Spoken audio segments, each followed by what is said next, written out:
وإلى أرواح أبينا وأمنا الفاتحة. أعوذ بالله من الشيطان الرجيم. بسم الله الرحمن الرحيم. الحمد لله رب العالمين الرحمن الرحيم مالك يوم الدين إياك نعبد وإياك نستعين اهدنا الصراط المستقيم صراط الذين أنعمت عليهم غير المغضوب عليهم ولا الضالين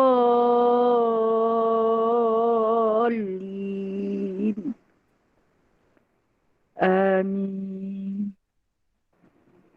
اللهم صل صلاة كاملة وسلم سلاما تاما على سيدنا محمد الذي تنحل به العقد وتنفرج به الكرب وتقضى به الحوائج وتنال به الرغائب وحسن الخواتيم ويستسقى الغمام بوجهه الكريم وعلى آله وصحبه في كل لمحة ونفس بعدد كل معلوم لك برحمتك يا أرحم الراحمين. بسم الله الرحمن الرحيم. رب اشرح لي صدري ويسر لي أمري واحلل عقدة من لساني يفقه قولي. اللهم صل على سيدنا محمد وعلى آل سيدنا محمد. ربي يسر ولا تعسر، ربي تمم بخير يا كريم. سبحانك لا علم لنا إلا ما علمتنا إنك أنت العليم الحكيم. إنك أنت السميع العليم. إنك أنت التواب الرحيم. Amma ba'du fa ya ibadallah. Alhamdulillah, sahabat-sahabat yang dirahmati Allah Subhanahu wa taala. Bersyukur, kita berbanyak-banyak syukur kepada Allah taala atas nikmat dan kurniaannya, atas limpahan kerahmatan yang tidak pernah putus kepada kita, atas kemurahannya memberi lagi peluang untuk kita hidup pada pagi ini. Kita masih lagi sehat, kita masih lagi bernafas, kita menggunakan semua organ-organ milik Allah, kita menggunakan semua perkakas-perkakas milik Allah, kita makan rezeki Allah, segala-galanya milik dia yang kita hanya pinjam. Apa milik kita, no? Kalau kesemuanya pada jasad kita, kesemuanya di sisi kita adalah milik Allah. Apa yang kita punya? Roh, nah, roh. Roh itu termasuklah dalam roh adanya nafsu, adanya iman. Itu yang menjadi milik kita, maka terpulanglah kita untuk mencorakkan dia. Roh ini jikalau kita bawa dia ke dalam majlis-majlis ilmu, maka ilmulah dia dapat.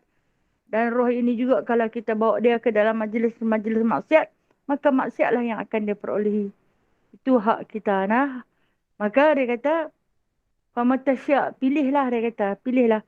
Yang mana-mana satu hampa nak pilih, hampa pilihlah. Jadi, dengan akal yang Allah Ta'ala pinjamkan, dengan keimanan dan kesabaran yang begitu nipis, kita cuba mencari redha Allah. Cuba mencari redha Allah. Kita tak mengharap apa-apa selain daripada redha Allah Subhanahu Wa Ta'ala. Demi mengharapkan keredaan Allah Ta'ala, maka kita meluangkan sedikit masa Allah pinjamkan kepada kita untuk kita berkuliah bersama-sama. Alhamdulillah, pagi ni kita akan sambung kitab Jauhar Al-Mawhub kita, iaitu masih lagi di dalam perbicaraan tentang iman. Tentang iman. Yang mana kata kita sambung hari ni, kata syarahnya kata Imam As-Suyuti. Imam Suyuti bukan Sayuti. Tapi kita orang Melayu suka panggil Sayuti. Bukan Sayuti, dia Suyuti. Imam Suyuti di dalam An-Niqayah. Wal mu'minu minal wal mu'minul kamil fi imanihi man kamulat fihi syu'abul iman. Wa man naqasat wahidatun minha naqasa fi imanihi bihasabiha. Artinya, dan bermula mukmin yang kamil, yakni yang sempurna pada imannya, orang yang sempurna padanya segala cawang imannya. Dan barang siapa kurang satu cawang daripadanya, kurang ia pada imannya dengan kadar satu cawang itu. Baik, kita tengok ni dalam satu kitab An-Niqayah. Kitab An-Niqayah ini ialah satu cabang daripada kitab-kitab yang telah pun ditulis Imam As-Suyuti. Okay, siapa dia Imam As-Suyuti ni? Nama dia bukan Suyuti. Nama dia bukan Sayuti. Nah, ni nama nenek dia yang ke-6, Suyuti ni. Jadi, nama beliau ialah, nama sebenarnya Abdul Rahman bin Kamaluddin. Nama dia Abdul Rahman bin Kamaluddin bin Abu Bakar bin Muhammad. Dan kemudian sambungan sampai ke yang ke-7, barulah jumpa moyang dia lah. Kita sebut moyangnya yang bernama As-Suyuti. Suyuti mengambil sempena nama moyang dia. Jadi macam saya bicarakan pada minggu lalu, orang Arab dia suka bubuh nama tok nenek moyang tu kepada si cicit ni agar tak lupa yang nombor berapa. Akan disebut-sebut nama. Jadi bagi orang Arab tidak timbul perkara meletakkan nama yang ketinggalan zaman. Contoh dia, kalau kata zaman sekarang ni, bayi yang baru lahir kalau lelaki, bapak saya nama Yaakob. Bolehkah saya nak bubuh nama bayi tu Yaakob? Mampus mak dia melupak tak mau. So ni kawan nak panggil apa? Panggil Kob. Kan? Jadi nama yang tak glamour.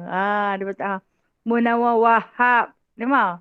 Dia pun tak mau dah. Mampus mak-mak lah ni. Dia tak mau, dia akan cari nama yang canggih-canggih, yang kadang-kadang kita nak sebut bertergeliat lidah-lidah. Kan?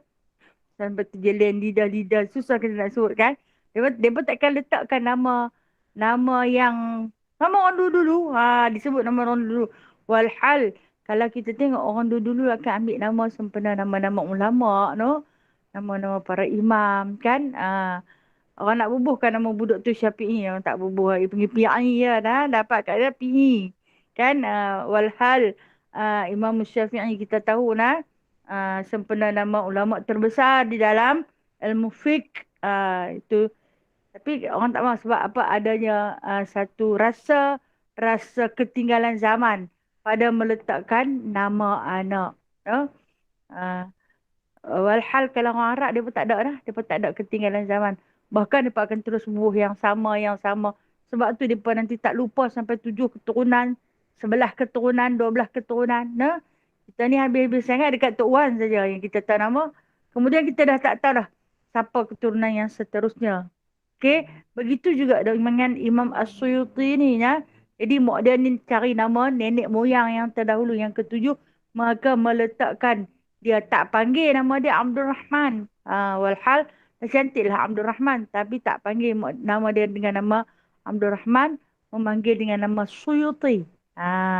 Sempena nama nenek moyang dia. Okey, siapa dia Suyuti ni?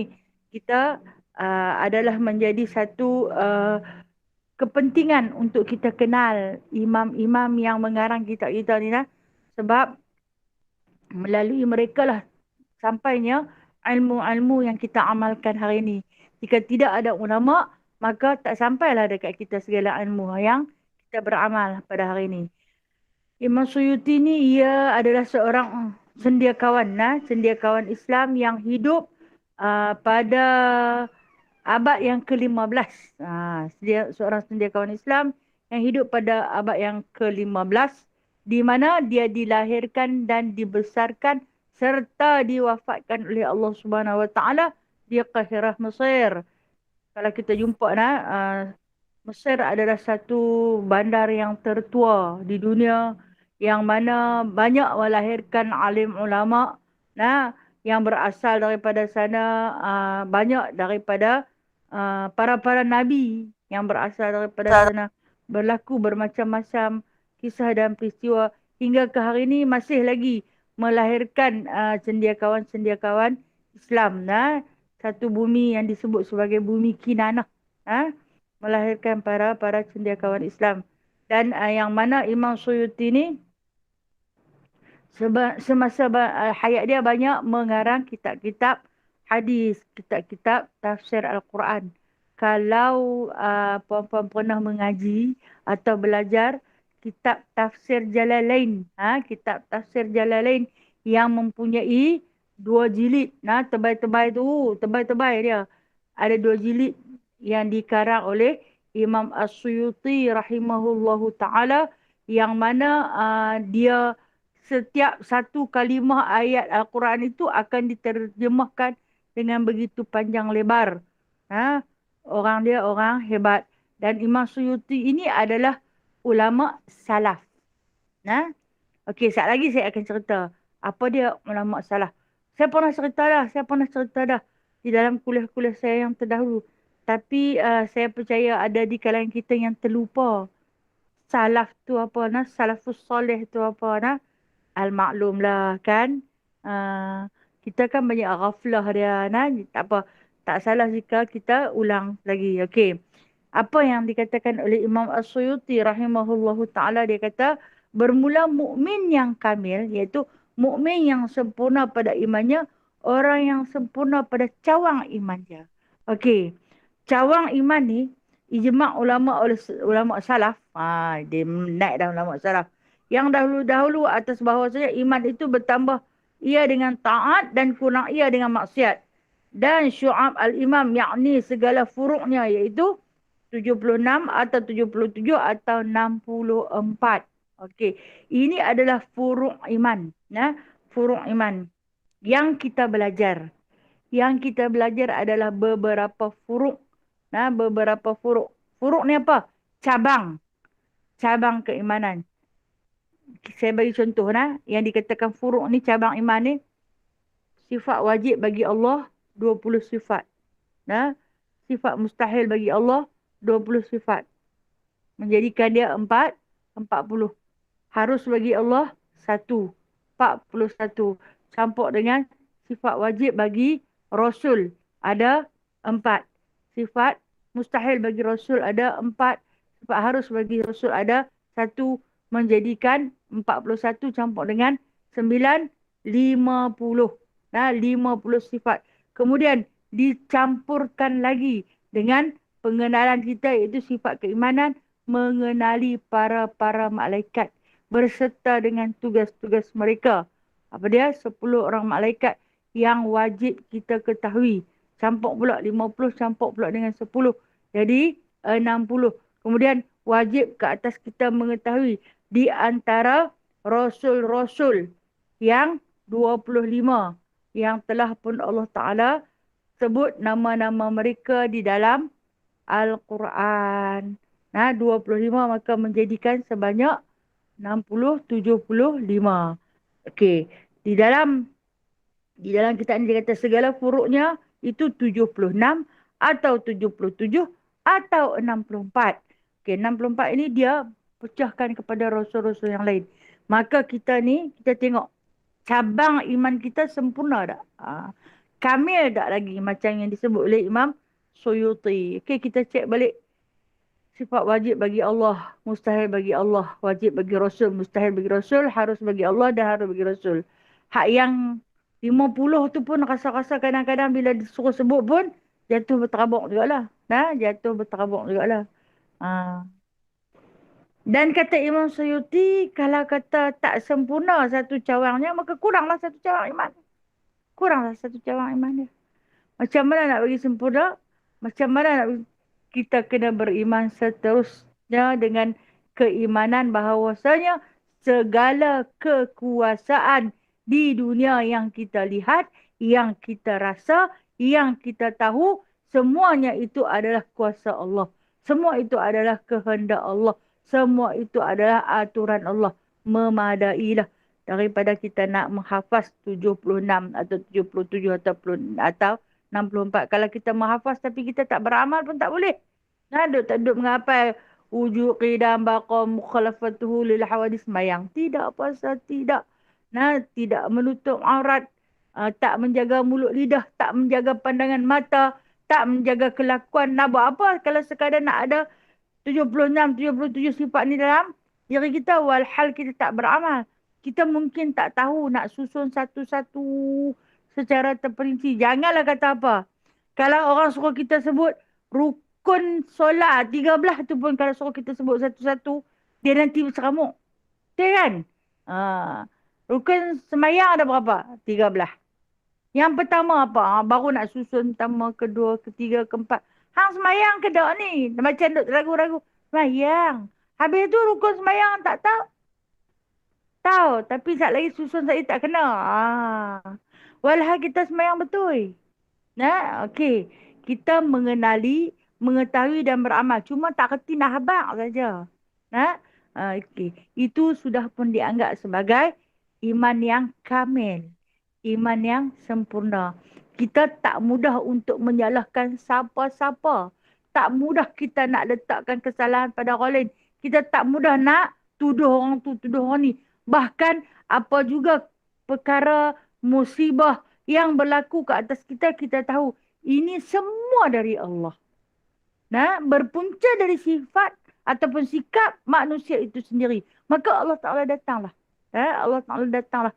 Bermacam-macam jenis bala, bermacam-macam jenis wabak yang Allah Ta'ala utuskan, kirimkan. Kalau kita tengoklah kemarin paling teruk rasanya wabak dalam Malaysia ni, rasa-rasa sebab tengok di Selangor kan, sahabat-sahabat kita hantar video mereka beratok berapa kilometer. Tu semua hak yang dah positif COVID-19 tu beratok sepanjang-panjang tu. Dah ada 4,000 lebih daripada jumlah yang begitu ramai yang sedang menunggu giliran nak masuk wad. Kita bayangkan kalaulah kita yang ada di dalam barisan tu, Allahu Akbar. Ada yang bawa anak kecil sambil berdukung, sambil tolak kereta. Kesian kat ibu tu dengan beratok yang begitu panjang. Ingat lebih daripada 3 kilometer beratok saja kemarin tu. Macam mana pula tenaga kerja, frontliner lagi kesian kat mereka tu. Nak kena melayan semua jenis pesakit. Allah. Alhamdulillah Satu orang kata duduk di rumah, duduk bila, sabar bila. Kan nak duduk beratok dengan orang 4,000 tu. Bersyukur. Alhamdulillah. Aku boleh duduk di rumah. Dan kita tahu kita tak salah siapa-siapa. Kita tahu ini kerja Allah. Datang daripada Allah. Berdoa sahaja yang mampu. Itu orang yang memiliki iman yang sempurna. Dia tak mudah salahkan orang lain. Berfikir balik, ini kafarah dosa Allah Ta'ala kepada umat-umat manusia akhir zaman ni. Mungkin dengan cara ni Allah Ta'ala nak kifaratkan dosa kita untuk dipanggil pulang. Dengan keadaan dunia yang dah semakin nazak. Dunia kita dah semakin nazak. Allah Ta'ala bila dia nak matikan orang beriman, maka dengan cara dihantar wabak. Maka dimatikan orang beriman. Dengan cara dihantarkan ujian dan bala. Maka dimatikan orang beriman untuk dipanggil pulang lebih cepat ke pangkuannya. Agar yang tinggal adalah manusia-manusia derhaka untuk Allah Ta'ala balaskan mereka dengan sisaan di dunia lagi. Na'udzubillah. Alhamdulillah kita terus beriman dengan Allah. Terus beramal. Walaupun sedikit kita terus beramal. Tak banyak mana ilmu yang ada kat kita, sikit sangat. Kita terus berpegang dan beramal. Sebab apa? Kita nak jaga. Kalau kata Imam Suyuti kata, kalau hilang satu cawang, maksud dia hampa tak tahu. Satu cawang tu maksud dia, satu tindakan yang Allah bagi, kita kata itu bukan daripada Allah. Itu daripada orang tu. Ini sebab kau ni. Ini sebab. Kita boleh menyebut itu sebab asbab. Tetapi bukan dia penyebab, dia hanya asbab. Menjadi sebab. Tetapi yang membuat sebab adalah Allah. Yang membuat sebab adalah Allah. Macam contoh ketika mana Nabi Allah Ibrahim menyembelihkan anaknya Nabi Allah Ismail.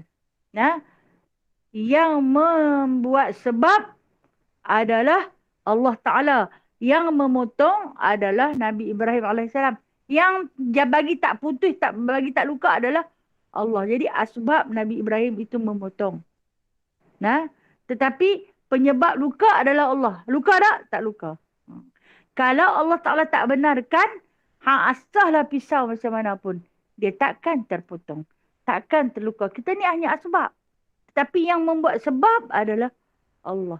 Maka kita nak marah dekat siapa lagi nak?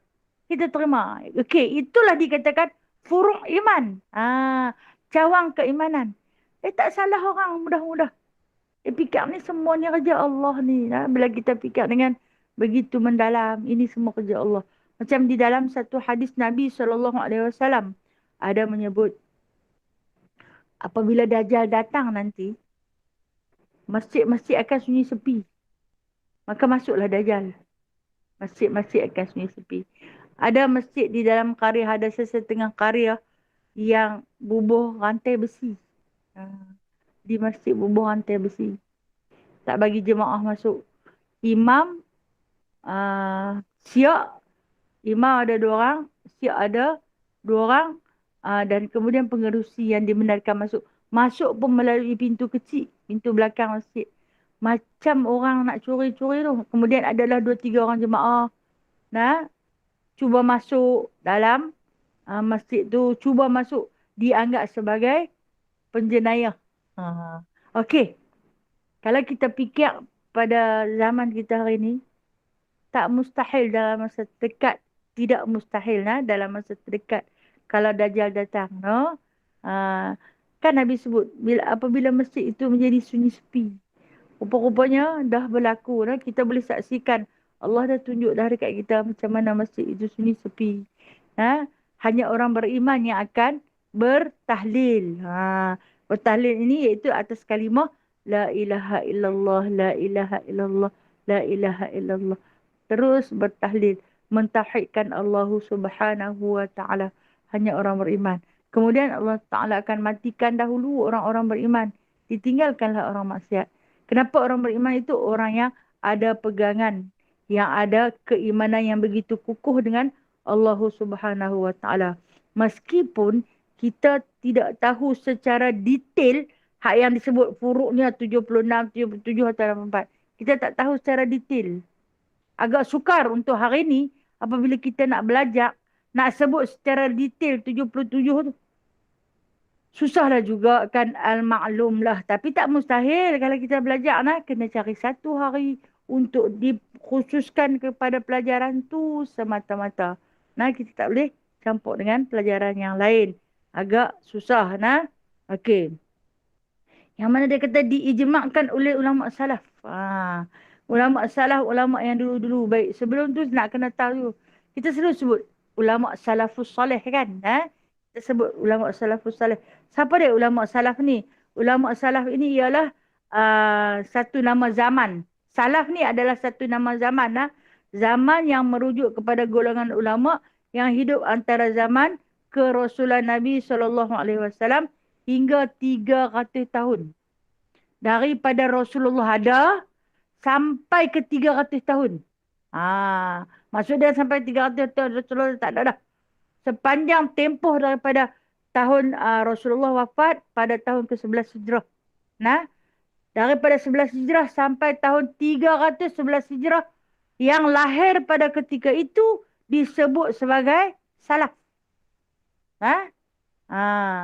Bermakna siapa yang lahir pada 310 Hijrah masih lagi dinamakan salaf. Orang yang hadir pada zaman daripada kerasulan Nabi sampai 300 tahun. Itu disebut sebagai salaf. Yang mana salaf itu terbahagi pada 3 golongan pula. Ni nak tahulah saja saya nak ajak, nak berkongsi cerita, nak berkongsi sedikit ilmu tentang salaf. Salaf itu pula terbahagi kepada 3. Yang mana yang pertama iaitu bermula daripada kerasulan Nabi SAW sampailah kepada para sahabat. Nah, sampailah kepada para sahabat. Dan golongan ini disebut sebagai golongan sahabat. Daripada Nabi, Nabi hidup. Nak jadi sahabat Rasulullah SAW ni macam mana? Nak menjadi sahabat Rasulullah, kena hidup pada zaman dia, jumpa dia, berjabat tangan atau berjabat salam dengan dia. Nah, bagi salam dekat dia. Itu baru diiktiraf sebagai sahabat. Kita jauh. Tak ada zaman tu. Okey. Kemudian, itu disebut sebagai sahabat. Sahabat baginda SAW jika dihitungkan hampir 12,000 orang. Ramai, no? Ramai. Rasulullah dia seorang yang baik, yang mesra, yang meraihkan seluruh sahabatnya. Nah, kita baca dalam Syama'il Muhammadiyah. Bila dia masuk dalam satu-satu majlis, nah, sahabat nanti bangkit, dia nanti cepat-cepat sepi serbu. Lari kepada sahabat, jangan berdiri, duduk. Nah, bila berjalan dengan sahabat, dia biasanya dia akan bagi sahabat dia jalan di depan dahulu, meraihkan. Kalau nak makan minum pun, dia raihkan sahabat dia terlebih dahulu. Nah, yang kemudian baru dia ambil itu Rasulullah. Dia disenangi oleh para sahabat, memiliki 12,000 orang. Okey. Habis kemudian wafat para sahabat. Wafat pada sahabat. Dalam tempoh 100 tahun tu, itu dipanggil sahabat. Nah, kemudian tahun ke-101. Tahun ke-101, maka lahirlah beberapa di kalangan golongan yang kedua disebut. Nah, golongan yang kedua. Salaf, ulama salaf juga. Tapi golongan yang kedua, yang mana golongan ini disebut sebagai tabi'in. Siapa? Mereka tak jumpa Rasulullah. Mereka belajar dengan sahabat Rasulullah. Mereka tak sempat jumpa sebab Rasulullah dah wafat. Tapi mereka menuntut ilmu dengan sahabat Nabi SAW. Contohnya, Imam Ahmad Ibnu Hanbal. Ataupun kita panggil dengan nama Imam Hanbali. Imam Hanbali. Dia pernah berguru dengan Abdullah bin Abbas, iaitu sepupu baginda SAW. Jadi, golongan yang kedua dinamakan tabi'in. Yang kita dah sebut wa'anit tabi'in. Itu golongan yang kedua. Selepas 100 tahun Nabi wafat, mailah tahun 101. Maka terlahirnya golongan tabi'in sebab dia tak sempat jumpa Nabi, dia sempat jumpa dengan sahabat Nabi. Jadi, bila jumpa dengan sahabat Nabi, berbincang, bersembang tentang sejarah Nabi, tentang kelakuan Nabi, tentang sifat kemuliaan Nabi, itu dah menjadi satu hiburan buat mereka. Lalu, tercatatlah hadis-hadis. Kemudian, habis wafat seluruhnya sahabat Nabi. Jadi, guru yang kedua, yang tabi'in ini, akan menjadi guru kepada yang bawah pada dia. Siapa dia? Iaitu disebut sebagai tabi'in. Ini yang nak masuk daripada tahun 201 hingga tahun 300. Ini disebut sebagai tabi'in. Siapa tabi'in ini? Contoh, Imam Syafi'i, Imam Hanafi, Imam Malik. Imam Malik, mereka ini digelar sebagai tabi'in. Masih lagi dalam golongan ulama salaf. Termasuklah Imam As-Suyuti. Dengan sebab apa? Mereka tak pernah jumpa Rasulullah. Tak pernah jumpa sahabat Rasulullah. Tapi berguru dengan orang yang pernah berguru dengan sahabat Rasulullah. Itu golongan yang ketiga. Dan golongan yang ketiga ini juga disebut sebagai ulama salaf. Habis tu tak ada lah. Bukan salaf dah. Yang ada lah ni salah belaka. Salah apa? Bersalahan lah. Sat lagi kau ni kata macam ni, sat kau ni kata macam ni. Sampailah kepada zaman kita hari ni yang menyebabkan kadang-kadang kita menjadi keliru di atas pendapat yang berbeza-beza. Kau ni cakap macam ni, kau ni cakap lagu ni. Saya kata, kita pegang apa yang Rasulullah bagi tahu. Apapun kita rujuk pada hadis, kita cari ulama untuk menghuraikan hadis. Tak boleh pandai-pandai nak terjemah. Kita rujuk pada Al-Quran, kita cari ulama. untuk menterjemahkan ayat-ayat Al-Quran agar kita lebih mudah, lebih kita faham, agar ayat itu tidak disalah tafsirkan oleh kita yang pendek akal ini. Maka dengan sebab itu, kita adalah duduk pada zaman yang mana? Kita bukan zaman salafus soleh. Kita duduk pada zaman fitnah. Nah, itulah zaman kita hari ini. Zaman yang penuh dengan fitnah. Kita kena kuat. Kita kena kuat dalam menangani fitnah-fitnah akhir zaman. Dalam beragama pun ada fitnah. Itu yang membuatkan orang-orang yang tercari-cari seperti kita menjadi keliru dengan fatwa yang berbeza-beza. Okey, faham dah tentang nama ulama salaf ni lah. Ulama salaf, nak bagi mudah aku ni lah. Kalau orang tanya apa yang hang tahu, apa yang kamu faham tentang ulama salaf iaitu ulama yang hidup pada zaman kerasulan Nabi sampailah 300 tahun selepas Nabi wafat. Cukup. Nah, nak cerita lebih-lebih kata lagi hang pening. Aku tak pening lah, aku mengaji, hang pening kot. Dan kita pun pening sama dah. Kita pun pening juga nak cerita kan. Kata kat dia tu tak ya, aku cerita kat hang pening. Nah, ni tak apalah. Kita jangan bagi pening. Aku memang dah pening pun kan. Begitulah adanya. Jadi, imam kita, itu Imam Syafi'i, yang rasanya kata-kata kita ni, penduduk Malaysia, kebanyakan kita bermazhabkan Imam Syafi'i adalah beliau adalah tabi'in. Beliau ialah seorang tabi'in. Dia tak sempat jumpa dengan sahabat Rasulullah. No?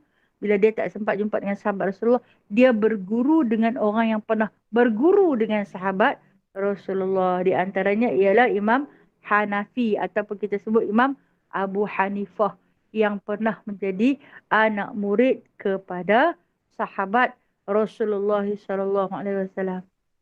Tak dapat tengok muka Rasulullah, tengok muka sahabat. Tak dapat tengok muka sahabat, tengok muka tabi'in. Tak dapat tengok muka tabi'in, tengok muka tabi'in. Kita ni dipanggil apa? Kita adalah orang yang hidup pada kurun fitnah. Ujian lah. Apa maksud fitnah? Fitnah ni ujian. Ujian dari segi hukum, ujian dari segi amalan, semua ujian untuk kita. Jadi sebab tu kita solat kita 2 rakaat adalah lebih baik daripada orang dahulu yang solat 60 rakaat. Dengan sebab apa? Kita hidup zaman fitnah tapi kita cuba buat, kita usaha buat dalam susah payah kita. Kita bukan susah payah dari segi wang ringgit, makan minum, kita senang. Hati. Hati kita. Hati kita yang selalu dibolak-balikkan dengan fatwa yang berbagai-bagai jenis, dengan pendapat, dengan pertengkaran. Kalau macam kita tengok lah ni punya zaman ni, zaman yang Allah Ta'ala hantar kuman yang tak nampak ni, punya bertelagahlah para ulama. Seorang keluar main ceramah, maki kerajaan tak buka masjid, apa gini. Okey, kita perhati tengok. Kalau dibukakan masjid, apa jadi? Buka pula masjid, semua pakat pergi masjid. Jadi pula penyakit. Kalau kata berpunca dalam situ, orang nanti sebut lagi, inilah kata masjid. Kasta dalam masjid. Mereka lah yang membawa kuman yang tak boleh pergi mana. Nak semayang sangat, nak duduk berjemaah, nak besar rapat-rapat. Itulah jadinya Islam bukan satu agama yang rahmah. Itu fitnah ke atas Islam. Fitnah ke atas Islam. Kita perhati, tunggu tengok, di kalangan ulama apa macam-macam cakap. Habis kita nak ikut siapa ni, no? Kita nak ikut siapa? Allah. Mintalah pada Allah, Kita sama-sama mintalah pada Allah. Tunjuklah aku jalan yang lurus, ya Allah. Tunjuklah aku jalan yang lurus, ya Allah. Kita bimbang, kita jadi orang yang salah. Kita takut kita duduk di pada bahagian kiri, Kita nak duduk di atas siratul mustaqim. Mohon kepada Allah. Dalam nak menjaga iman, rupanya susah nak jaga iman. Ada dalam diri kita tapi nak jaga dia tu amat payah. Okey, kita tengok. Apa kata Syekh Abdul Qadir Jalani? Kata Syekh Abdul Qadir Al-Jalani, kami i'tiqad bahawasanya iman itu perkataan dengan lidah dan ma'rifat dengan hati dan beramal dengan segala anggota. Bertambah ia dengan taat dan kurang ia dengan isyan. Apa dia isyan? Maksiat. Dan kuat dia dengan ilmu dan dhaif ia dengan jahil Dan dengan taufik itu jatuh ia. Okey, kita tengok nah. Satu kata-kata indah yang dilafazkan daripada Imam Syekh Abdul Qadir Jalani. Syekh Abdul Qadir Jalani ni kalau kita duduk tengok baca kepada ulama salaf, dia termasuk di kalangan ulama salaf tetapi dia adalah tabi'in yang dia pernah berguru dengan Imam Asy-Syafi'i rahimahullahu taala. Dia tak sempat nak jumpa dengan sahabat Rasulullah, dia tak sempat. Okay, dia adalah tabi'in. Yang mana dia kata, i'tiqadnya, kepercayaannya, keyakinannya, iman yang ada dekat kita ni, apa dia? Dia kata, perkataan dengan lidah. Okey, keimanan seseorang itu adalah terbukti apabila ada di lafaz di atas lidah dia. Lafaz apa? Asyhadu an la ilaha illallah. Itu. Wa asyhadu anna Muhammadar Rasulullah. Itu i'tiqad iman. Kekuatan iman, keyakinan keimanan apabila terlafaz di atas lidah. Kemudian dia kata membenarkan, ini ma'rifat, tahu dengan hati. Tahu apa yang dia kata. Bukan dia tak tahu atau sekadar dia bercakap saja. Tetapi mengakui dengan hati. Mengenali dengan hati bahawasanya menafikan adanya selain daripada Allah. Menafikan. Tak ada. Nafi itu menidakkanlah tiada Tuhan melainkan Allah. Baru nak sempurna iman dia. Ada lafaz syahadah, 2 kalimah syahadah. Kemudian ada pengenalan makrifat dengan hati. Dan seterusnya beramal dengan segala anggota. Yang kita dah buat amalan tu. Apa juga amalan kebaikan yang kita buat hari ini berpunca daripada i'tiqad dan makrifat. Betul tak? Itu yang kata, nak tahu kata kita ni ada iman ke tak ada, i'tiqad ke ada makrifat. Ketika mana kita nak baca Al-Quran. Katalah kita nak baca Al-Quran ni. Kan lepas-lepas semayang, kita biasanya kita nak baca Al-Quran. Tiba-tiba terkentut. Ataupun sakit perut nak terberak, masuk ke bilik ayat. Dah selesai ambil wuduk, nak baca pula Quran. Walhal orang perempuan ni bila dia dah londeh dah semua, dia pergi pula nak ambil, jadi satu kerja untuk dia. Kalau dia tak kuat iman, tak salah, saat lagi masuk waktu lain lah, ambil semayang lain. Tapi tak, atas i'tiqad dan makrifat kepada Allah, dia ambil uduk pula. Dia nak baca Quran, usaha nak baca Quran. Cari pula pakaian hak tutup aurat. Sentuh Al-Quran dengan keadaan suci berwudu. Buka Al-Quran dengan penuh tertib. Itu beramal dengan anggota. Kalau dia tak beramal dengan anggota, dia boleh pegang Quran macam pegang buku novel. Tak payah nak ambil duduk. Tak payah nak tutup aurat. Pakai seluar pendek pun duduk atas katil, buka, baca gitu. Tetapi oleh kerana dia ada iman. Ada i'tikad keimanan. Dia makrifat, dia tahu. Dia mengenal sifat Allah yang maha kamil. Maka dia tutup aurat elok-elok. Duduk pun tak duduk lah. Tak tentu hala duduk dengan penuh sopan dan tertib. Untuk membaca Al-Quran. Kan kalau kata budak-budak main duduk baca Quran. Duduk tak berapa elok tu. Orang kata duduk bagi elok-elok. Tu Quran tu. Dia jangan belunjuk kaki. Depan tu ada Quran. Menghormati. Mana mai? Tu yang dikata iman. Beramal dengan anggota. Lidah adalah anggota. Nak baca bismillah tu baca bagi elok-elok. Okey. Itu yang dikatakan bila dah kita ada lafaz di lidah, makrifat, pengetahuan di hati, maka anggota kita beramal lah. Padahal kalau kita tak ambil wuduk, bukan ada siapa nak marah. Siapa pun tak marah. Tapi oleh kerana kita beriman dengan Allah, kita buat. Itu yang kata, ni orang tak payah marah. Kalau kita nak tidur, kita tak membangkit subuh. Ada orang nak marah. Tambah kita pula tu orang tua dalam rumah tu. Orang paling otai dalam rumah. Siapa berani kata apa, aku tak sembahyang. Siapa tak berani kata apa. Tapi iman dan makrifat itu yang mengejutkan kita untuk bangkit. Dan kalau tertinggal rasa ruginya. Aku terlena, ruginya. Sebab apa? Itu. Bila ada iman, ada makrifat, maka anggota dia akan terus beramal. Itu kata Syekh Abdul Qadir Jalani. Bertambah ia dengan taat dan kurang dia dengan isyan. Iman kita ni boleh bertambah dengan kita melakukan ketaatan. Bila kita buat taat, dia tambah lagi. Bila kita buat taat, dia tambah lagi. Tambah apa? Tambah kecintaan kepada Allah Ta'ala. Bertambah rindu dan sayang kepada Rasulullah Sallallahu Alaihi Wasallam. Kita bandingkan hidup kita hari ini dengan hidup kita 20 tahun yang lalu. Adakah sama? Rasa yang sama? Takut yang sama? Rindu yang sama? Tak sama. Tak sama. Sebab apa? Sebab dahulu 20 tahun yang lalu mungkin makrifat kita tidak setebal hari ini. Ha? Kita boleh menyebut nama Nabi SAW tanpa ada rasa gentar dalam hati. Tapi kalau hari ini sebut nama dia, Allahu Akbar. Rasa macam ada satu gegaran, ada satu getaran dalam hati yang boleh menerbitkan air mata secara serta-merta. Tak tahu pasal apa.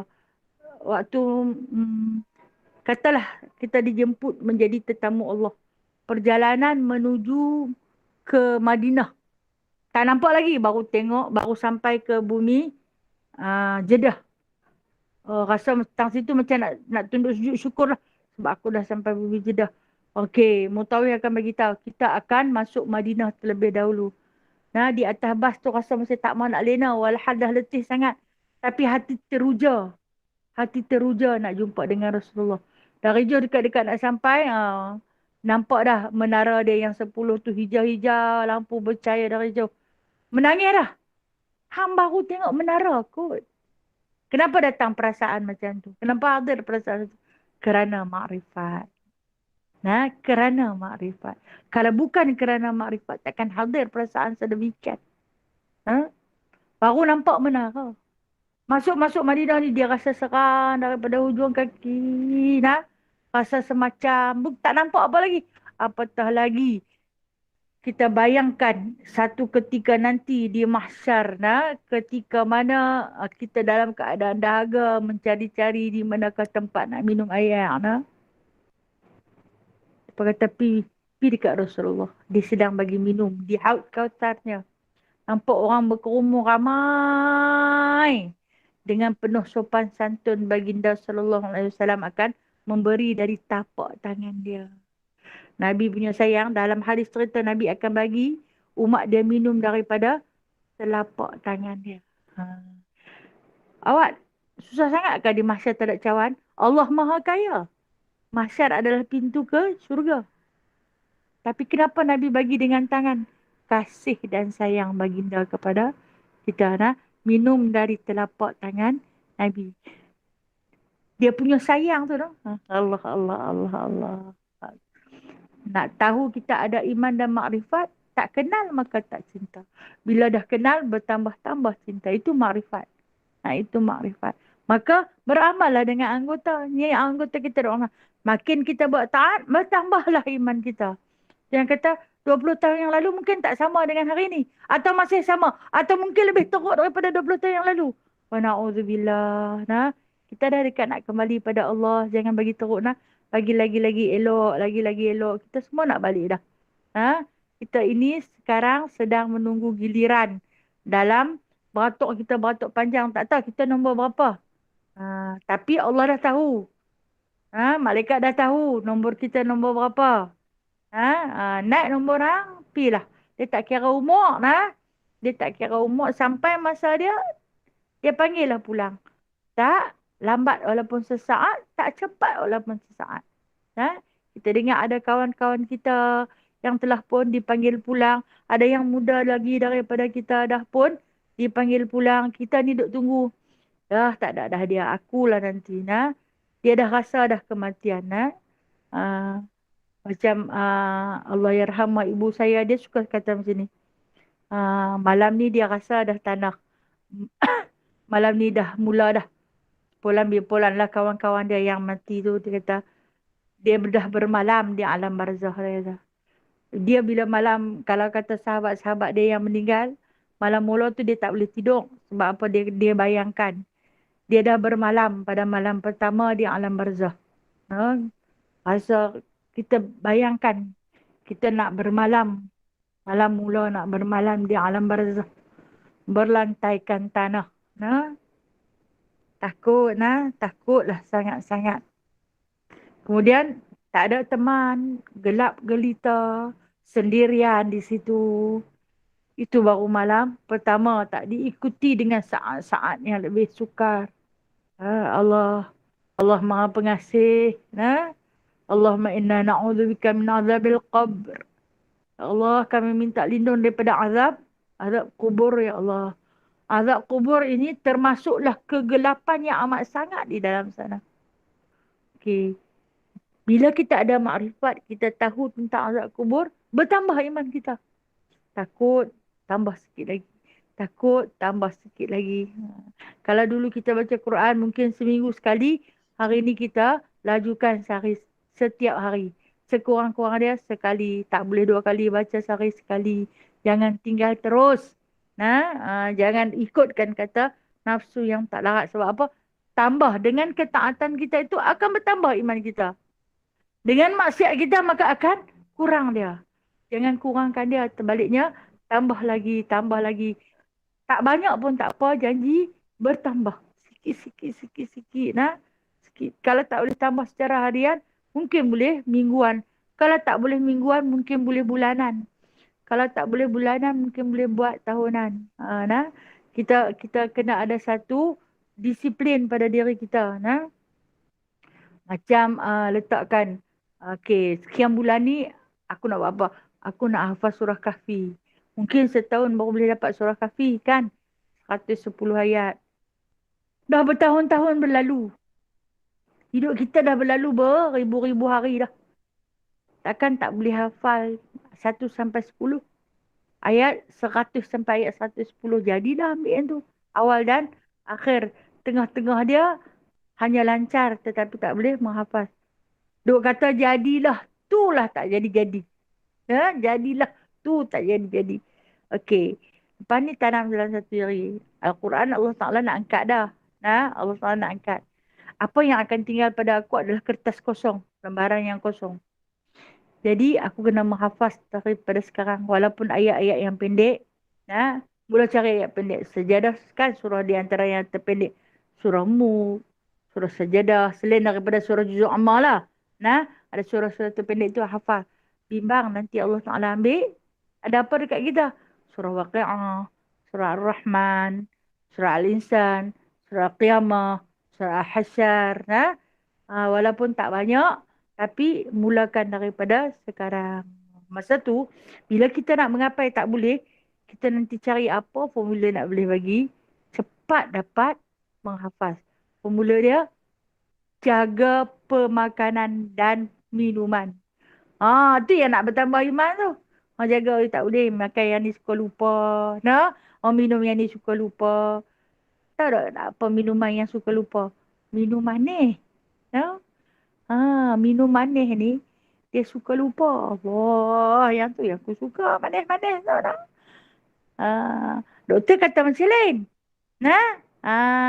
Tapi Rasulullah kata kurangkan manis dalam minuman. Sebab apa? Dia di antara membenarkan hati. Suka lupa. Patutlah kita ni macam-macam. Pasal-pasal itulah.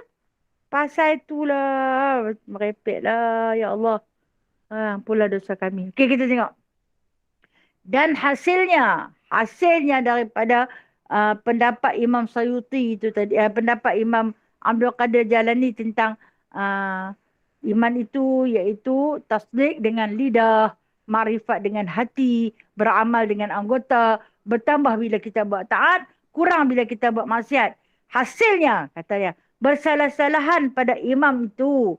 Kata jumhur al-Asy'ariyah, Imam Asy'ari, bahawasanya iman itu bertambah ia dengan bertambah taat, kurang ia dengan sebab kurang taat. Dan mengambil hujah mereka itu atas demikian dengan hujah aqliyah dan hujah naqliyah. Pengikut Imam Asy'ari rahimahullahu ta'ala menyimpulkan dengan satu hasil yang amat besar, yang mana di antara khilaf-khilaf pendapat ulama, mereka ambil satu kesimpulannya bahawasanya iman itu bertambah dengan buat taat, berkurang dengan buat maksiat. Kesimpulannya. Kesimpulannya kita tahu iman yang ada pada kita hari ini, dia boleh bertambah dengan ketaatan kita dan dia makin berkurang dengan maksiat kita. Dia ambil daripada hujah-hujah, iaitu dalil-dalil nakli dan juga akli. Dalil akli menggunakan akal, dalil nakli menggunakan ayat Al-Quran. Kita tengok, adapun hujah akliyah, maka iaitu jikalau tidak berlebih kurang, hakikat iman itu nescaya adalah iman orang fasik bersamaan bagi iman anbiya dan imam malaikat. Maka iaitu batil. Hujah daripada akliyah. Jikalaulah tiada kurang, tambah lagi. Kalaulah kita kata iman kita ni tak pernah kurang. Makin lama makin tambah. Makin lama makin tambah, makin lama makin tambah. Siapa yang berani kata? Saya tak berani sesungguhnya saya tak berani nak mengaku. Aku iman aku tak pernah kurang, makin lama makin tambah. Kata aku iman aku tu pun dah makin kurang. Banduk pemohong. Sebenarnya iman kita ni ada kurang, ada tambah. Kalau kita kata tak pernah kurang, sebaliknya dia bertambah, itu adalah fasik, rosak. Orang tu orang yang rosak. Sebab hanya Nabi dan malaikat saja yang tak pernah kurang. Makin hari makin bertambah. Makin hari makin bertambah.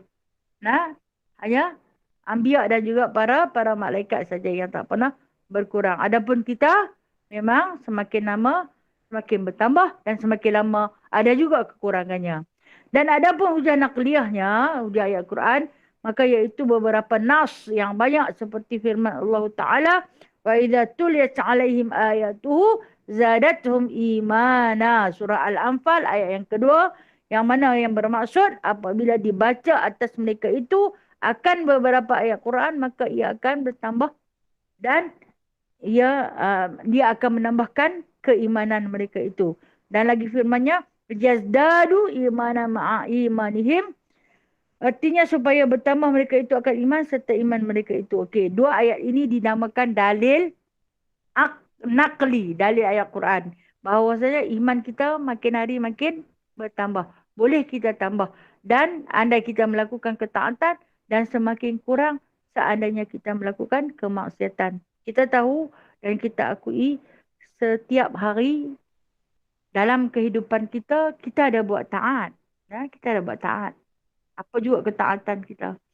Apa juga kita kata amalan rutin lah. Setiap kali kita bersolat, kita bertasbih, kita berzikir, kita berkhidmat dalam rumah ni, dalam rumah kita berkhidmat. Kita sapu sampah pun dapat pahala. Sebab tu disebut oleh Imam Al-Ghazali rahimahullah ta'ala. Imam Ghazali mengatakan, orang yang buat kerja rumah ni, nak puji suri rumah lah. Dia sapu sampah dalam rumah dia, pahala dia sama banyak dengan dia sapu Masjidil Haram. Pahala seorang wanita yang bersihkan rumah dia. Kita kan, kalau kita pergi ke Mekah, selalunya kita seronok tengok bangla-bangla tu duduk cuci lantai kan. Kita kata, aku ni kalau kata orang bagi suruh main kerja sini, tak bayar gaji pun tak apa. Janji boleh duduk di sini dah. Boleh pergi sapu Kaabah, cuci Hajarul Aswad, sapu lantai. Rupa-rupanya kita boleh dapat pahala tu melalui kita kemah rumah kita, kita sapu rumah kita. Pahala dia sama besar dengan kita membersihkan Masjidil Haram. Besarnya, ya Allah. Okey, bila ingat kat pahala tu, seronoklah. Seronoklah menyapu, menyimpan apa semua. Tapi masa dia nak naik hantu, aku baru simpan saja. Dia main tarik aku, baru simpan nampak punggah pula. Habis. Bertambah dengan ketaatan, berkurang dengan maksiat. Betul kata, nak dapat pahala pun senang, nak dapat dosa pun senang. Itulah kita, no? Kadang ada, kadang tak ada. Bukan nanti bersolat saja dikira ketaatan. Apa juga ketaatan yang kita buat di dalam rumah. Segala kebaikan yang kita buat di dalam rumah. Sekalipun kita menjahit sarung bantai tu kan. Kan sarung bantai keluar ke kabu dah. Koyak kita nak buat bantai lain, nak bagi orang tidur. Allah, setiap butiran jahitan yang kita sulam itu dikira satu pahala, satu pahala, satu pahala. Mulut kena dia lah. Jangan beletiak lagi. Dia beletiak lah. Sama naik dengan kaki tangan buat kerja. Mulut sama naik. Habis. Nah, habis. Nah, ni kena jaga nah. Hak ni yang patut jaga. Orang perempuan ni dia kadang-kadang. Mulut dia. Kaki tangan tak buat kerja lagi. Mulut dia pergi dulu. Nah. InsyaAllah. Tak cerita lagi dia nak bye-bye. Empuk besen sampai sumbin. Nah. Allah. Kita lah ni senang tau. Kita suruh di rumah senang. Beli ikan yang dah bersiang. Masuk terus. Ikan tu bersiang siap lah. Kadang ada yang tanya, nak bubuh garang kunyit ke siap-siap sampai yang tukang bersiang di kedai tu lah ni ada garang kunyit dah. Sampai tahap tu lah. Hampa nak buat apa. Pahala semua beri kat mereka. Kan? Senang sungguh-sungguh Allah. Nikmat Allah punya besar ya. Allah bagi dekat kita no. Tak gaduh dah. Ikan dah siap di bersiang. Nah. Balik mencuci masak saja lagi. Pun merungut bising tu. Apalah yang hamau nah. Sebab tu dalam surah Ar-Rahman yang diulang. Fabi ayyi ala'i rabbikum tukadziban. Hang nak dusta apa lagi? Nikmat aku bagi punya banyak kan? Apa hang nak dustakan lagi? Apa yang nak merepek lagi? Apa yang nak merungut lagi? Punya banyak nikmat aku bagi hang. Hang pandang ke kiri aku punya. Hang pandang ke kanan aku punya. Hang renung dalam diri hang aku punya. Semua tu aku punya. Fabi ayyi ala'i rabbikum tukadziban. Mana nikmat Tuhan yang mana satukah hang nak dustakan? Hang nak kata bukan dia. Bukan dia punya yang mana satu. Semua dia punya. Jadi baca surah Ar-Rahman ni di antara pesanan para ulama salaf. Jadikan dia amalan baca sehari sekali. Baca surah Ar-Rahman, surah Waqi'ah, surah Insan, surah Sajadah. Satu lagi surah yang dia suruh, surah Al-Mulk. 5 surah ni jadikan amalan. Bacalah. Bukan disuruh baca sekaligus. Tak malam siang, tak siang petang, tak petang pagi, tak pagi tahajudnya. Kita boleh letakkan agar tetap iman kita dan makin bertambah mudah-mudahan, insya-Allah. Okay. Dan sabda Nabi SAW bagi Ibnu Umar tak kala bertanya akan dia sabdanya, bahkan bertambah iman hingga memasukkan ia akan taulannya dalam syurga dan kurang ia hingga memasukkan akan taulannya ke dalam neraka. Ditanya kepada baginda Nabi SAW oleh Ibnu Umar. Siapa Ibnu Umar? Abdullah bin Umar, anak Sayyidina Umar Al-Khattab radhiyallahu an. Yang mana dia bertanya kepada Rasulullah SAW, adakah iman tambah dan kurang? Ya, kata Rasulullah. Iman itu akan bertambah sehingga dengan pertambahan iman itu boleh membawa seorang itu ke syurga dan dengan berkurang iman itu boleh membawa seorang itu ke neraka. Itu Nabi dah sebut. Iman boleh tambah, boleh kurang. Dan lagi sabda alaihi salatu wassalam, jika ditimbang akan iman Abu Bakar dengan iman segala umat ini, nescaya berat iman Abu Bakar. Dan tiap-tiap yang menerima bertambah menerimanya dan kurang. Ya, okey, baik. Yang mana disebut, Nabi yang ni yang Nabi lafaz sendiri. Nabi lafaz sendiri, kalaulah ditimbang seluruh umat daripada zaman Rasulullah dulu sampai ke zaman kita, sampai ke kiamat, jikalau ditimbang, dibandingkan dengan iman Sayyidina Abu Bakar As-Siddiq, kata Rasulullah sallallahu alaihi wasallam, nescaya timbangan tu berat lagi timbangan Abu Bakar. Dia seorang, kita ramai, kita berapa ratus ribu, juta dah kita ni. Umat Islam dah juta dah daripada zaman Rasulullah sampai ke zaman kita dah berjuta. Ditimbang dengan amalan Abu Bakar, berat lagi. Allah, apalah istimewanya manusia ni dah. Manusia pertama yang paling istimewa selepas Rasulullah sallallahu alaihi wasallam. Yang pertama yang disebut Khalifah Rashidin. Kemudian diikuti dengan Sayyidina Umar Al-Khattab, diikuti dengan Uthman bin Affan, dan yang keempat Ali bin Abi Talib. Di antara keempat-empat yang digelar pada zaman mereka ialah Khulafaur Rashidin. Kemudian baru diikuti oleh sahabat-sahabat yang lain. Tetapi yang paling istimewa di sisi baginda sallallahu alaihi wasallam adalah Abu Bakar As-Siddiq. Masya-Allah. Sebab tu Nabi sampai melafazkan perkataan kalau ditimbang seluruh umat. Maksud seluruh umat ni pada zaman Rasulullah dulu sampai zaman kita lah ni, seandainya umur dunia ada 1000 tahun lagi sampai 1000 tahun lagi, takkan menyamai dengan amalan iman yang ada pada jiwa dan diri Abu Bakar. Dan kata jemaah daripada ulama, ni jumhur ulama nah, dan yang terlebih daripada mereka itu iman Abi Hanifah iaitu Nu'man bin Thabit bahawasanya iman itu tiada bertambah dan tiada kurang kerana bahawasanya ia nama bagi tasdik dan sampai sehingga jazam dan iz'an mengikut dan tiada tahu tatawur. Okey baik. InsyaAllah ini kita sambung pada minggu depan dan kata jamaah daripada ulama. Sebab saya nak cerita sikit apa dia kata jamaah daripada ulama daripada Imam Abu Hanifah. InsyaAllah ta'ala. Mudah-mudahan Allah Ta'ala panjangkan umur kita. Jadi 2 minggu dari sekarang lah. Sebab minggu depan kan saya kata kita cuti. Demi meraihkan Aidil Adha. Maka insyaAllah kita akan selepas minggu daripada sekarang lah. InsyaAllah ta'ala. Baik, sebelum tu ada apa-apa soalan nak tanya?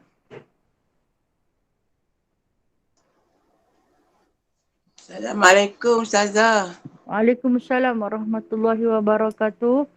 Siapa dia ni? Kak Ilah ha? Ya. Kak Ilah nak tanya. Kita selalu beristighfar dengan selawat. Mula-mula tu kita rasa okey kan? Dah lama-lama tu kita rasa sedih sangat. Pasal apa Ustazah? Oh, Kita ya ke? boleh Alhamdulillah. Ustazah. Okey, baik-baik. Terima kasih. Terima kasih Kak Ila. Orang hebat. Ya Allah. Nah, ini yang dikatakan orang yang hebat. Bersesuaian dengan sabda Nabi SAW. Apabila disebut nama Allah dibaca, ayat Allah bergetar hatinya, menangis matanya. Kerana apa? Kerana bertambah imannya. Itu jawapan dia. Bertambah keimanan seseorang itu apabila dia selalu menyebut nama Allah Subhanahu Wa Taala, hidup hatinya, makin tenang jiwanya. Kenapa menangis? Itu kemanisan iman. Itu kemanisan iman. Kita ni sama ada dalam suka ataupun dalam duka, carilah Allah, sebutlah Allah, serulah Allah. Akan bergetar hatinya. Kenapa bergetar Kak Ilah? Kerana bertambah keimanannya. Bertambah sedap dan bertambah manis kalimah yang dialunkan, zikir yang disebut itu tadi. Hebat saya kata, orang-orang hebat. Alhamdulillah Kilana, teruskan, terus beramal. Tolong doa untuk saya sama. Terima kasih Kak Ilah. Terima kasih Ustazah. Assalamualaikum. Waalaikumsalam warahmatullahi. Assalamualaikum Ustazah. Waalaikumsalam warahmatullahi. Ya Kak Ana. Kak Ana pun sama juga macam Jamilah kata tu tadi. Kak Ana dulu susah nak menangis. Tetapi sejak ni bila baca ayat Quran ke, dengar cerita Nabi ke, mesti nak mesti air mata. Adakah tanda Kak Ana dosa banyak ke atau apa? Itu saja Ustazah. Okey, baik. Terima kasih Kak Ana lah. Dosa kita memang banyak Kak Ana. Dosa kita banyak. Dosa-dosaku seluas langit dan bumi. Sebanyak bilangan pepasir. Itulah dosa-dosaku. Okey, kenapa kita menangis? Hati semakin lembut. Iman semakin manis. Keimanan semakin kuat. Semakin teguh. Maka apabila hati semakin lembut, mudahlah untuk iman itu hidup subur dalam diri kita untuk bertambah, berkembang dan seterusnya menjadi seorang Muslim yang sejati. Makin dekat kita dengan Allah, makin sayang Allah pada kita, makin sayang kita pada Allah. Makin rindu Rasulullah pada kita, makin rindu dan cinta kita kepada Allah dan juga Rasul. Paling mudah menangis. Kan Rasulullah pesan, menangislah walaupun air mata tu tak banyak keluar. Hanya sebesar mata lalat saja. Menangislah kerana ia boleh memadamkan neraka. Walaupun besar mata lalat saja, air mata besar mata lalat kan besar mana no? Dia boleh memadamkan selautan neraka. InsyaAllah. Terima kasih Kak Ana. Sama Ustazah.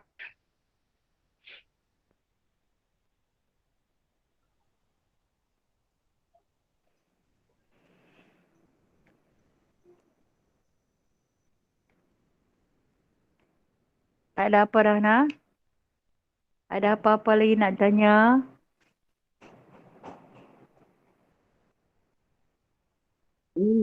Awak dia tak ni.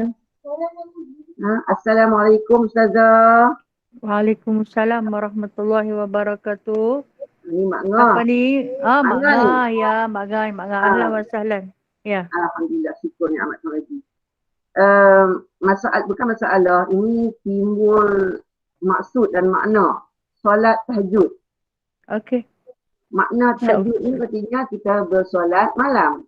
Ya.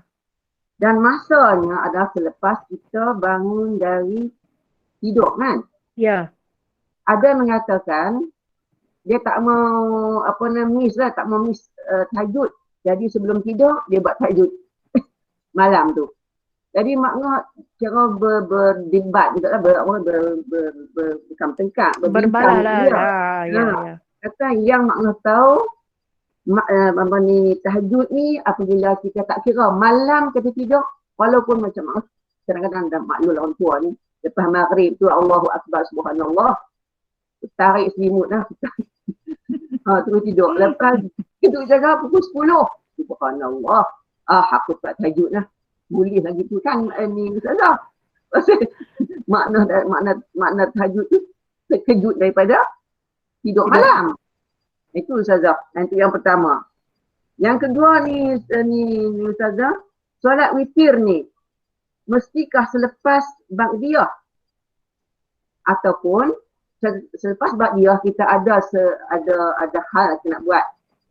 Lepas tu ba'diyah dah dipanama witir tak buat lagi. Jadi kita buat, kita selesaikan kerja kita dulu. Bila kita nak buat witir, adakah kita kena sembahyang apa dululah baru kita buat witir? Ataupun boleh dah tidak kita teruskan witir kita tu? Itu dulu Ustazah. Terima kasih banyak-banyak. Okey, baik. Terima kasih Mak Ngah. InsyaAllah saya cuba jawab sekadar yang termampu nah. Yang pertama berkenaan dengan makna tahajud. Makna tahajud, kita tahu apa dia takrif tahajud, iaitu bersolat apabila bangun daripada tidur. Selepas kita tidur sebentar. Tak kira lah macam Mak Ngah kata, kemungkinan mengantuk sangat lepas maghrib tu tak boleh nak tahan, terlena. Jaga-jaga insya. Kita bangkit, kita sembahyang insya. Boleh dah nak buat tahajud? Boleh buat. Sebab kita dah tidur sebentar. Boleh buat tahajud dah. Boleh dah buat tahajud. Sebab syarat untuk buat tahajud kena tidur sebentar. Dan kemudian yang keduanya berkenaan dengan jawapan pada orang kata yang dia nak buat tahajud siap-siap, dia takut tak bangkit. Itu bukan tahajud lagi lah. Itu bukan tahajud lagi lah. Okey. Baik. Yang keduanya soalan berkenaan dengan solat witir. Adakah perlu dia buat selepas ba'diyah? Kalau kata dia tak mau, contoh kata kita witir ni kita buat malam lah biasanya sebab dia adalah penutup bagi yang ibadah. Rasulullah ada berpesan, berwitirlah kamu sebelum kamu tidur. Kita ni nak bagi senang. Lepas Isya tu kita nak buat witir siap dah. Kan? Lepas Isya tu kita nak buat witir. Tapi kita tak mau sembahyang sunat ba'diyah. Sebab mungkin kita ada hal. Tapi kita nak bagi selesai kerja kita.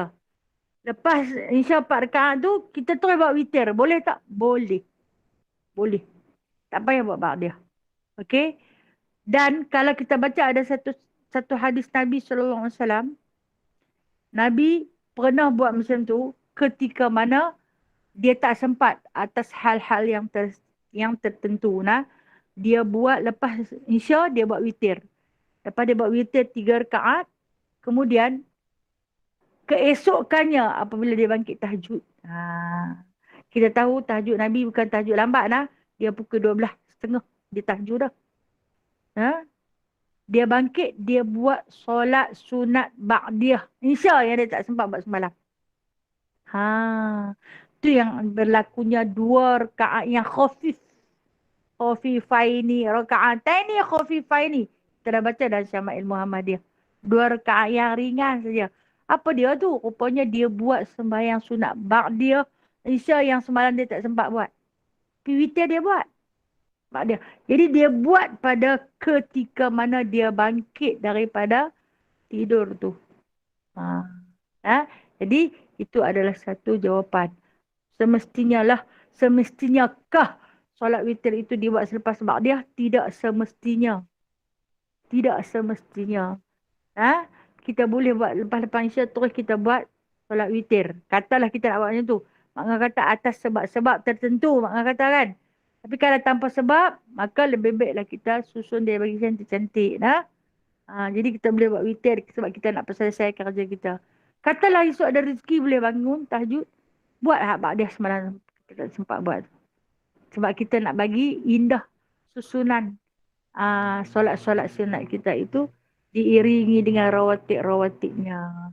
Wallahu a'lam. Okey, Mak Ngah?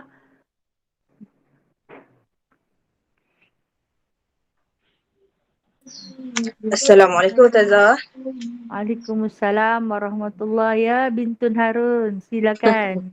Okey Ustazah, soalan saya nak tanya Ustazah kan berkenaan dengan Ustazah cerita tadi tentang masjid dan isu masjid juga. Lepas tu berkaitan dengan i'tiqad dengan makrifat ni kan. Kalau kata daripada segi percakapan kita kan, contoh kan, kalau dia tu nak seseorang ni lah kita tengok kan, nampak tu dah beriman dah kan. Macam orang tua-tua lah yang kerap pergi ke masjid ni, apa semua nampak beriman dah. Lepas tu bila dia diuji dengan, contohlah dengan pandemik lah ni kan, dengan COVID ni, tiba-tiba dia dapat COVID lah sebab dia pergi masjid. Lepas tu dia pula cakap lah, contohlah kan, dia cakap macam ni lah. Dia dah jaga dah semua orang kata apa SOP lah kan, dia pakai face mask apa semua daripada rumah ke masjid apa semua, tiba-tiba dia terkena juga COVID kan. Lepas tu tapi dia menyalahkan, ada contohlah kan dalam keadaan law yang kita tengok situasi law ni kan, dia menyalahkan seorang jemaah ni yang positif tapi main masjid juga lah kan, contohlah kan. Lepas tu ada penyebaran lah, macam tu kita tengok lah kan situasi lah dia, nak ada penyebaran kata apa, penyebaran fitnah lah kat situ kan. Semua duk menyalahkan yang seorang jemaah ni lah, contohlah kat Allah ni kan. Lepas tu kan benda ni semua orang kata dia tu lah pembawa kan. Lepas tu mungkin berita tu dah sampai kat dia. Orang kata apa, jadi orang kata jadi mungkin tak seronok untuk dia lah kan. Orang kata apa, lagi satu tu situasi pertama lah kan. Jadi fitnah kepada orang yang dikatakan pembawa tu lah kan. Yang tu. Lepas tu yang kedua pula contoh, seorang ni dia tak pernah main masjid. Dia tak pernah main masjid kan, dikira dalam 3-4 tahun kebelakangan sebelum ni dia tak pernah main masjid.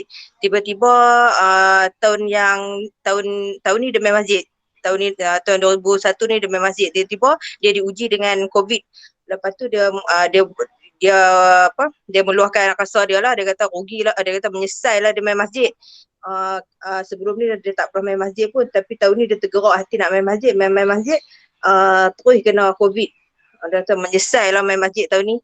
Tu saya nak soalan saya, macam percakapan tu lah kan, situasi tu ada yang seorang tu jemaah tu dia salah menyalah lah kan, yang seorang lagi tu macam cakap daripada segi percakapan dia tu kan. Macam mana Ustazah? Tapi yang ni percakapan dia tu memang orang lain dapat tahulah, macam contoh dia luahkan perasaan dia tu dekat WhatsApp, jadi orang semua tahu, orang dengar lah kan. Orang semua dapat tahu kan. Jadi dalam keadaan law ni macam mana kita nak jaga percakapan kita, jangan sampai orang terasa, orang terguris, orang terfitnah. Begitulah. Tapi sebab mereka ni golongan yang kita nampak tu orang tua-tua lah, beriman lah kita nampak kan. Kalau budak-budak tu lain lah kan, contoh. Macam kita nak jaga diri kita jugalah Ustazah, kadang kita nak jaga percakapan kita kan dalam keadaan situasi lah ni. Okay, baik. Terima kasih Janita. Ini satu di antara contoh iman dan juga makrifat. Ini contoh i'tiqad dan juga makrifat. Kalau dia benar-benar beriktikad, kita nampak macam beriman. Rajin ulang ke masjid, rajin bersolat Jumaat yang tak tinggal. Tapi kenapa dalam masa yang sama saling menyalahkan orang lain? Kurangnya i'tiqad kepada Allah. Kurangnya makrifat tentang kekuasaan Allah. Itu penyebab di antara kenapa mereka bersikap macam tu. Bila dah pergi ke masjid, rasa menyesal pula. Kenapa aku yang dikenakan?